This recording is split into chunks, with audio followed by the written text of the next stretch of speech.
Gold medallist औरत ने अपनी वसीयत में लिखा, जिन्होंने जीते जी मेरा साथ छोड़ा वो मेरे बाद मेरे वजूद के भी वारिस नहीं, सके रिश्ते नहीं सच्चे रिश्ते साथ देते हैं। आरफा एक इंतहाई ज़हीन और आला तालीम याफ्ता खातून थीं।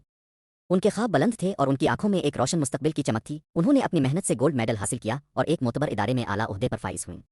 वो समझती थीं कि उनकी तालीम और उनकी डिग्री उनका सबसे बड़ा सहारा बनेगी, लेकिन ज़िंदगी ने उनके लिए कुछ और ही मंसूबे बना रखे थे। शादी के बाद आरफा की ज़िंदगी में एक नया मोड़ आया। उनके शौहर मीरान और उनके ससुराल वालों ने आहिस्ता आहिस्ता उन पर दबाव डालना शुरू कर दिया। उनका कहना था कि एक पढ़ी लिखी औरत को घर की जिम्मेदारियां संभालनी चाहिए, न कि बाहर काम करना चाहिए। मीरान ने शुरू में मोहब्बत का लिबादा ओढ़कर उन्हें मुलाजमत छोड़ने पर मजबूर किया। आरफा ने अपने घर की खातिर अपनी बरसों की मेहनत और कैरियर की कुर्बानी दे दी। मुलाजमत छोड़ने के बाद आरफा की जिंदगी चार दीवारी तक महदूद हो गई। वो डिग्री जिसने उन्हें मुआशरे में एक मकाम दिया था अब एक पुराने संदूक की जीनत बन चुकी थी।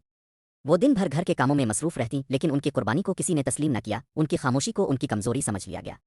वक्त गुजरने के साथ मीरान का रवैया तब्दील होता गया। एक दिन आरफा पर यह हौलनाक इंकिशाफ हुआ कि मीरान उनके साथ वफादार नहीं है। वो शख्स जिसके लिए उन्होंने अपनी दुनिया छोड़ी थी वो किसी और की दुनिया बसा चुका था। बेवफाई का यह जख्म आरफा के लिए नाकाबिले बर्दाश्त था। जब उन्होंने मीरान से इस बारे में बात की तो जवाब में उन्हें सिर्फ तल्खियां और इल्जामात मिले। दुखों का सिलसिला यहीं खत्म न हुआ। आरफा ने अपनी बचत और कुछ जेवरात बुरे वक्त के लिए छुपा कर रखे थे। एक दिन जब उन्होंने अपनी अलमारी खोली तो वो सूना गायब था। मीरान ने न सिर्फ उनका एतमाद तोड़ा था बल्कि उनकी जमा पूंजी भी चोरी कर ली थी। अब आरफा के पास न मुलाजमत थी, न शौहर की मोहब्बत और न ही कोई माली सहारा। रिश्ते की डोर जो पहले ही कमजोर हो चुकी थी आखिरकार टूट गई। मीरान ने आरफा को तलाक दे दी। एक आला तालीम याफ्ता खातून अब सड़क पर थी, जिसके पास रहने को छत न थी। आरफा की आंखों में आंसू नहीं थे बल्कि एक गहरा सन्नाटा था जो उनकी रूह तक फैल चुका था।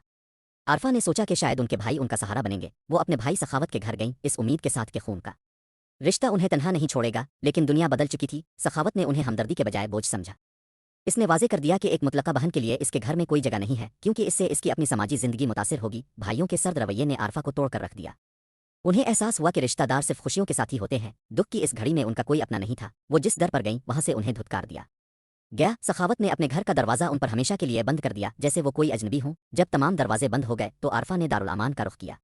वहां की मुंतजिमा जरीन ने उन्हें खुश आमदीद कहा। यहाँ कोई आलिशान बिस्तर तो न था, लेकिन यहाँ वो सुकून था जो उन्हें अपने ससुराल अभाइयों के घर में नहीं मिला था।